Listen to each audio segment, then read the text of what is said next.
Hi there, and welcome to another installment of the We Are Change talk show. I thank you for joining me. Now, 9/11 was a turning point in many people's lives.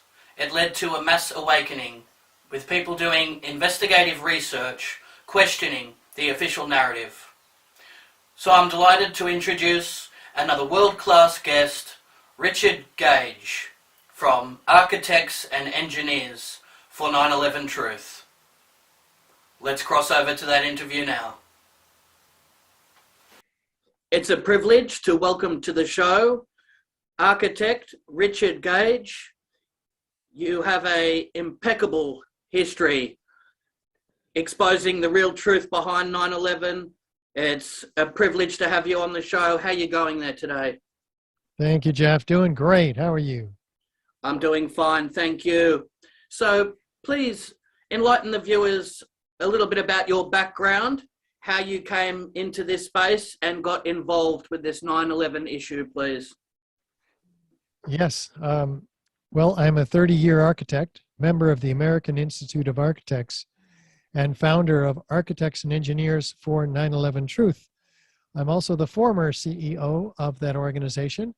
I'm on my own now with Richard Gage 9/11 at richardgage911.org, our new website.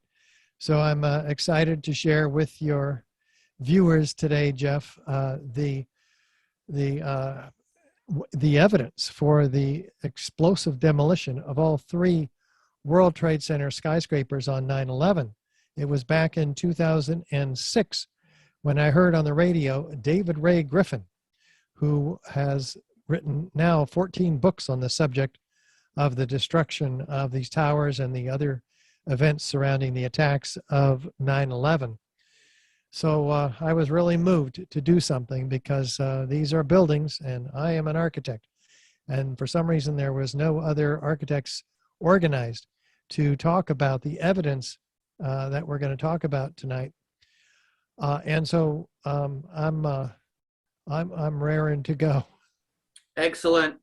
And this was a critical time in so many people's lives. It led to their awakening, myself included, and several of my family members. When this happened, it led people to really investigate what was going on. There's so many different anomalies that we'll be discussing. Building 7, it appears to have just came down without any planes impacting. We can go into so much. Jet fuel doesn't melt steel beams. I mean, there's so much to get into here, and it is crucial for people with professions like yourself to come in and give your expertise on the situation. It adds so much credibility to the movement, doesn't it? Well, thank you. I appreciate that. I hope so. It's important to have the technical experts speaking out on this subject. There are not that many who do or who will. We've assembled 3,500 architects and engineers, though, on the petition demanding a new investigation. And so that's 30,000 years of technical credibility. So we hope that brings something to the table as well. I focus on Building 7 because Building 7 is the World Trade Center Building 7. It's the third tower that collapsed on 9/11, and most people know nothing about it. Most architects and engineers, in fact, are completely unaware of the third worst structural failure in modern history. This is a 47-story skyscraper that in the afternoon of 9/11, at 5:20, after witnesses hear explosions, it drops like a rock straight down, uniformly, symmetrically into its own footprint. And this at free fall acceleration, as fast as a bowling ball falling out of the sky. So this does not happen by fires. In fact, fires much larger, longer lasting, and hotter fires in skyscrapers have never brought down a single skyscraper in American history. So it's absolutely should have been the most studied failure of all of them. Remember, it wasn't hit by a plane. We bring this to the attention to people first because most of them don't know anything about it. They haven't formed preconceived opinions like they have at the Twin Towers, having been through so much propaganda from the media and our government about the towers and how they came down. When people see this building, they're just in shock, like I was in 2006. I was on my way back from a construction observation meeting, and I listened to David Ray Griffin on the radio with Bonnie Faulkner's Guns and Butter program, and he was talking about how this third tower dropped. And I go, "What are you talking about? I'm an architect. I would know if there was a third tower that dropped at the World Trade Center." And I had to go find out if this was all true. So I went the next day and heard him talking at the Oakland Grand Lake Theater. And sure enough, there was, well, I had to watch it on a live stream because there were 600 people packed into that audience for him. It was an incredible event for the San Francisco and Oakland 9/11 Truth Movement. They wouldn't let me in. I got there a little bit late, and it was just packed. So when I did get home, I did see this building drop, and I was in shock. Yeah, that looks like a controlled demolition, just like the old hotels in Las Vegas, in fact. And witnesses are hearing explosions. Now, all of this evidence is available for your viewers at our website. Well, not right now, because my YouTube channel just got taken down for the third time. Oh, dreadful. Believe it or not, that's for hate speech. Do I sound like a hateful person? Not at all. I don't even blame the people who did this. I just talk about the evidence. But nevertheless, YouTube calls it hate speech. They've taken down our station. Anyway, I hate to recommend YouTube to people, but on YouTube, you can watch the collapse of Building 7. Just put WTC 7 collapse, and you'll see it coming down right before your eyes, just like I did in May of 2006. So yeah, that was a shocker. And then you go into the evidence of the aftermath of Building 7, and you find that there's images that were taken from airplanes of the thermal signature. They find 1,400 degree temperatures on the surface of the pile of Building 7. Well, wait a minute. That's hotter than most office fires ever get. And so we have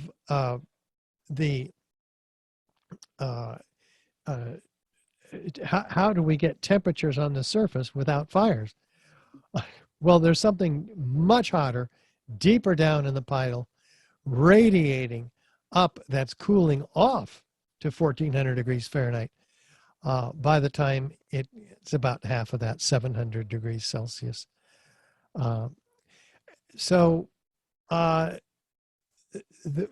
What could create those kinds of incredible temperatures down in the pile? Well, the first responders are seeing pools of molten iron. They call it molten steel. It turns out to be molten iron, which we'll discuss in a minute. And they talk about lava, like lava flowing down the channel rails, like from a volcano. That's what they're seeing. They've never seen this in a fire before. They're freaked out. All these witnesses are on our landmark documentary called 9/11 Explosive Evidence, Experts Speak Out. And that is also on YouTube. So that is just like, that's freaking them out. But we also have the evidence in all the dust throughout World Trade Center, the complex, that the U.S. Geological Survey has identified and they find about 6% of these samples are composed of what? Previously molten iron microspheres. Well, that's incredible. They find billions of these things. They don't know where they came from. They document them very well. This is molten iron. So where does molten iron come from? Well, molten iron is the byproduct of thermite. Thermite is an incendiary used by the military to cut through steel like a hot knife through butter. So you have molten iron in the form of these spheres. Well, a molten iron is issued at 4,000 degrees in thermite. That's where all the heat could come from. That's the only explanation of where the heat could come from. There is no other rational explanation in the official narrative as to where this heat could come from. And that's what the first responders saw. They saw the heat flowing like lava. And again, it turns out to be molten iron, which is what the USGS finds. R.J. Lee also finds this in their studies of the dust. They're an environmental consulting firm who did studies. So they find that these molten iron microspheres are formed during the event, not before, by the iron workers who put the welders who put the building together in the late 60s. That's crucial information for the viewers right there, looking at the melting point of steel, and that was not natural what was taking place. The thermite, very important. And if you look at Building 7, the tenants, it appears like there was records being kept there that they were trying to erase, and that was a leading factor and what contributed as well. Now, yes, a free fall demolition into its own footprint. Even explosive technicians have even weighed in on this subject, and they concur that this is exactly what was happening. And they even went as far as to broadcast the fact that buildings were taken down before it even happened. So there's many red flags here, isn't there? Yep, a whole mess of them.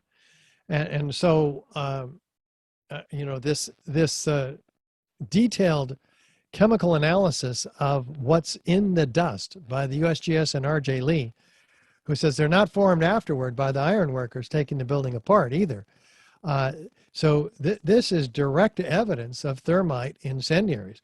It can't be anything else. So we have the forensic evidence. In fact, what they found also, a team of 8 international scientists led by Niels Harrod in Copenhagen, is they find the red-gray chips, which they're very curious because they're attracted by a magnet. So they have an extremely high iron content. So it's not paint. So they get real curious, and they do X-ray energy dispersive spectroscopy, and they find what? They find the ingredients of thermite in what they thought at first was paint. So this is incredible. It's 1/16 of an inch large on average, and just tiny little flakes. But they're in all the dust samples that they collected. So they put them in a differential scanning calorimeter, a heater, and they ignite at 420 degrees Celsius. And what happens when they ignite? They produce what? They produce molten iron microspheres with the same chemical signature as the molten iron microspheres found in the World Trade Center dust by the U.S. Geological Survey and R.J. Lee consulting firm. So we know exactly where these molten iron microspheres came from. 6% of the dust samples, up to 4 tons by extrapolation altogether throughout all the World Trade Center dust. They could only have come from these red-gray chips. The red-gray chips are proven to be nanothermite. So because they produce a whole lot more energy when they ignite. And That's active thermitic materials. That's why the paper is called, the peer-reviewed paper in the Bentham Open Chemical Physics Journal is called Active Thermitic Materials in the World Trade Center Dust. So all of this packages together quite neatly to in a set of repeatable experimental data that's self-corroborating and could put a lot of people away for mass murder and treason, to say the least. This is damning evidence, which we've given submitted in a grand jury petition to the U.S. Attorney in Manhattan a couple of years ago, and we have now sued the U.S. Attorney to make sure that he impanels a special grand jury. And that lawsuit has been elevated to the Second Circuit Court of Appeals, and they're about to weigh in on it imminently. So that's very exciting to get some court action. If it doesn't work there, we'll take it all the way to the Supreme Court. And this is through the assistance of the Lawyers Committee for 9/11 Inquiry, and specifically their litigation director, Mick Harrison. So we're making a film also with all of this evidence that we're talking about today, and presenting it to the grand jury and to the public as if they were grand jurors. And Mick will present the evidence and what it means legally, what their options are legally, who they might call for to subpoena witnesses and persons of special interest. So all of that is coming up. It's a big summer. You are doing absolutely brilliant work, and this is going to help bring closure to some of the families of the victims. So many lives lost.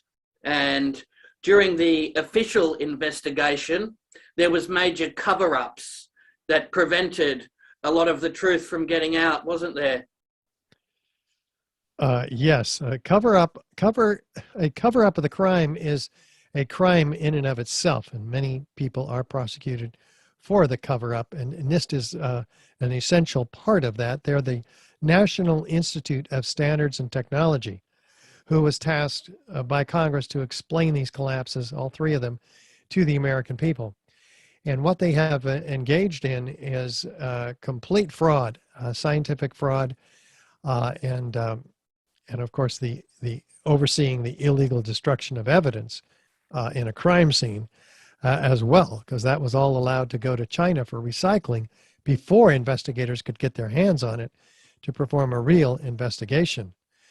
The NIST cover-up of the Building 7 event in their final report, which came out 7 years later in 2008, everybody who was interested in that collapse at one time probably completely forgot about it, if they ever knew about it, when NIST finally issued their report. In it, they fault fires on floor 13 and 12, and they said these fires were fully engulfing, the building, and there's few, they're small, and they're scattered, and fires have never brought down a steel frame, fire-protected high-rise building ever. And so here's the first example of such. So it should be an unimpeachable and an extremely detailed investigation overseen by many, many experts and peer-reviewed and discussed in every university in fire science and structural engineering in the country. But most all of them know nothing about it. We go to conferences, we present the evidence. They're shocked that there was a third tower to come down. They're just like saying, okay, well, where do I sign up? I agree, we need a real investigation of this. That's not a destruction or collapse by fire. It looks like a controlled demolition, Yeah. They know, it's very intuitive. But then the evidence backs that up. So, backtracking, Building 7. I forgot what your question was. You're doing very crucial work. And one thing that stood out to me through this whole investigation was that many architects said these buildings were designed to withstand impacts from planes and fires. So the fact that they were brought down was very alarming, wasn't it? Well, let's go to the Twin Towers then, because Yeah. the official narrative tells us that once again, these fires were consuming the building. Well, if you look at the time of the collapse, the fires were virtually out in both of the buildings. And we have the NIST is saying that the upper part of the building, above the point of jet plane impacts, after weakening of steel by the fire, drove the rest of the building down to the ground and then destroyed itself. Well, this is completely violating the law of conservation of energy. I mean, there's an equal and opposite destructive force when two bodies collide. Like, say, a Mack truck runs into a Volkswagen, and what's going to win? The Mack truck, the bigger, stronger structure. Does it matter if we drop the Volkswagen onto the Mack truck? No. It's the same set of equal and opposite destructive forces. The lightest part of the structure, which is the top of a skyscraper, cannot possibly destroy the heavier, cold, hard, intact steel, which gets heavier and heavier until it's almost solid steel at the base, each column 52 inches by 30 inches, I think. And then at the top, it's only like 3/8 inch thick steel I-beams. So you have an impossible scenario set off right away, 2 days after 9/11. This mathematical genius, structural engineer, Zdenek Besant of Chicago Northwestern University, is working away in his den while the rest of us are trying to figure out what just happened to us. America under attack.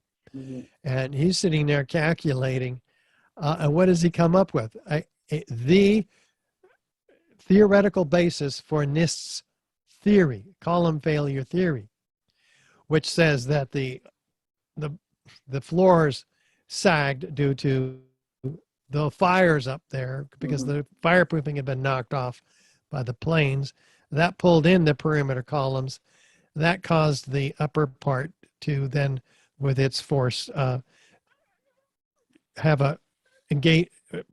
cause a progressive collapse all the way down to the bottom.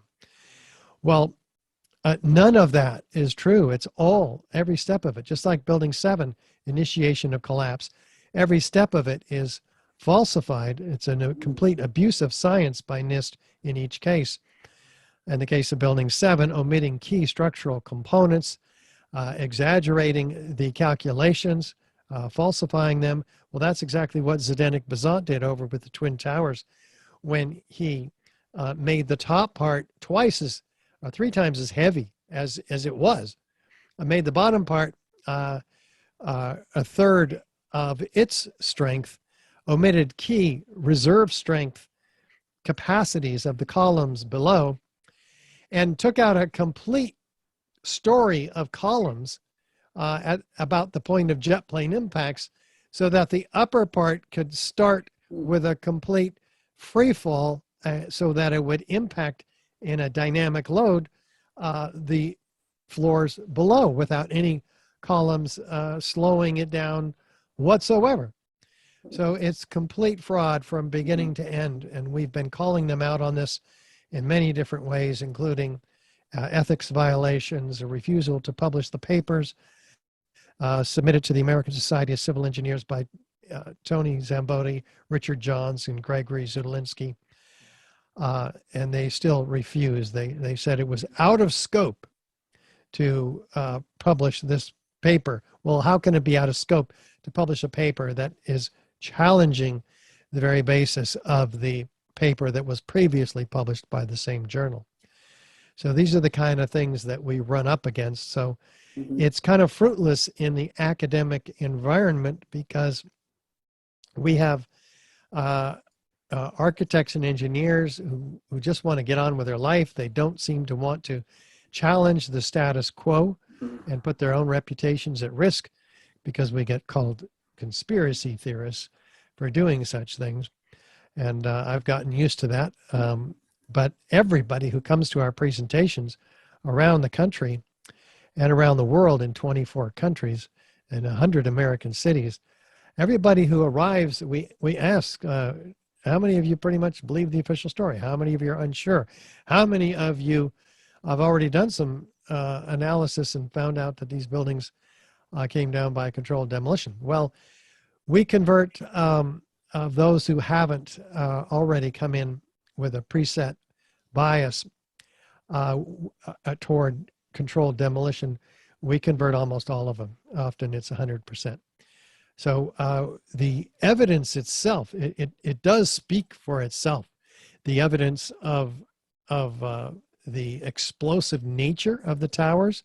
For instance, during the collapse, 4-ton and 8-ton structural steel sections ejected laterally out of the towers at 80 miles an hour, landing 600 feet in every direction, trailing thick white smoke clouds. Why are structural steel members trailing thick white smoke clouds? Office fires don't light steel on fire.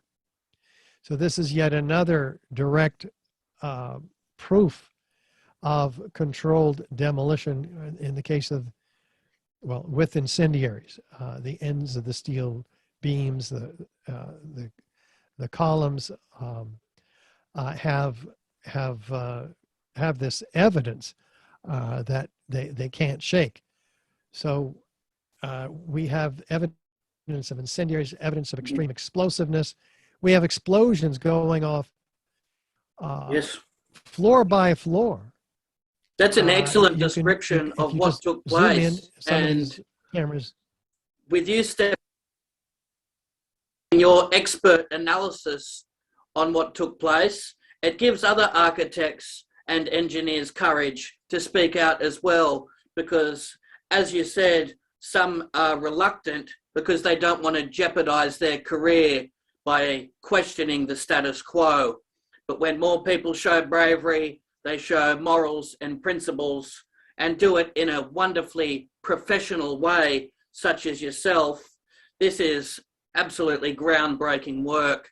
And you mentioned it's a massive fraud, even an insurance fraud as well, with Larry Silverstein taking out an insurance policy right beforehand. That right there is criminal in itself, isn't it? It looks very suspicious. Yeah, Larry Silverstein had the opportunity to bid on the purchase of the World Trade Center. All the buildings were up for sale the year before 9/11. And interesting, switching from public hands to private hands. I guess he won, even though he didn't have the highest bid. But he won, and he put massive terrorist insurance on both towers. It's incredible. Now, he leveraged just 15 million of his own money to 125 million, then leveraged that to 3.2 billion, the purchase price. So he didn't have much skin in the game at all. And what happened was that this deal went through just 6 weeks prior to 9/11. Now, these buildings were white elephants. They needed 10 to 15 billion. 10 to 15 billion to take. That's a lot more than he bought it for. To take out the asbestos, which the New York court, the New York City was requiring the Port Authority to do according to federal law. You can't leave the asbestos in the buildings. So that was an incredible, I think that was 5 billion alone. Unreasonable, right? Given a $3.2 billion purchase price. Then he also had, the buildings required major electrical, communications, and mechanical upgrades, because the city, the other buildings in the city that were built in the 80s and the 90s were much more modernized, and their views were unsurpassed. In the Twin Towers, you had a column marching every meter around the perimeter of the building.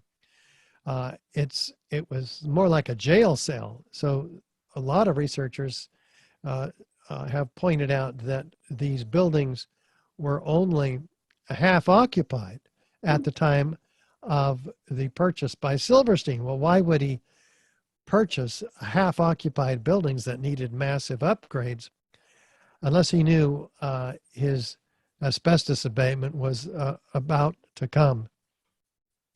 Yeah, that explains it very well. And I strongly urge everyone to do their research on that.